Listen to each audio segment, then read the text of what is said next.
In fact, unless that time of calamity is shortened, not a single person will survive. But it will be shortened for the sake of God's chosen ones. Matthew 24 verse 22. I wonder, are we living in that time of calamity right now? The world has become instant. Evil that happens anywhere is broadcast everywhere within seconds. The internet and social media mean there are no boundaries anymore. We watched the death of Charlie Kirk unfold in real time.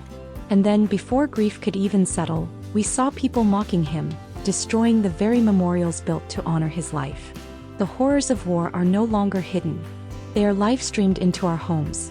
Children stumble across graphic images that scar their minds before they even understand what they're seeing.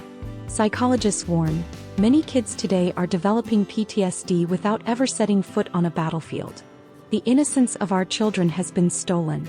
Predators prowl online. Child pornography circulates on the dark web. Cult-like groups recruit the vulnerable right on the family computer.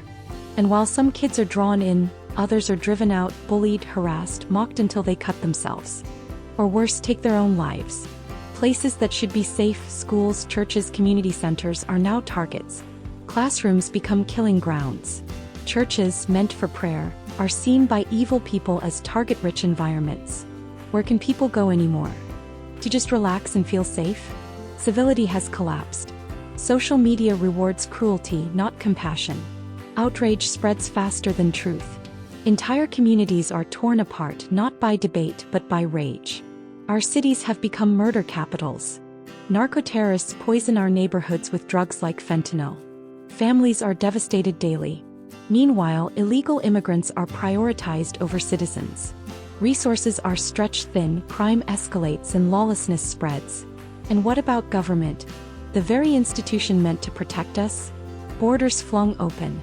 Law enforcement used as a weapon against political rivals. The IRS aimed at those in power's enemies.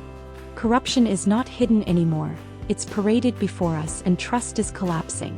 So, are we living in the time of calamity Jesus spoke about? Feels that way. Evil is rampant, celebrated, and broadcast across the globe. Violence is not distant, it's in our schools, our cities, even in our homes. But here's the truth. Matthew 24 verse 22 doesn't just warn us. It gives us hope. The time of calamity will be shortened for the sake of God's chosen ones. Evil may look powerful, but it will not win. Jesus told us these things not to terrify us but to prepare us. He said, "Take heart, I have overcome the world." So where do we find refuge? Not in governments, not in social media, not in the promises of man.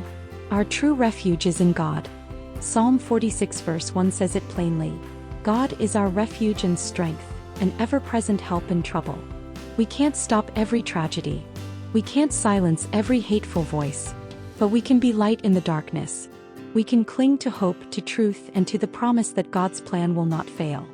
The calamity may define the headlines, but it does not define the ending.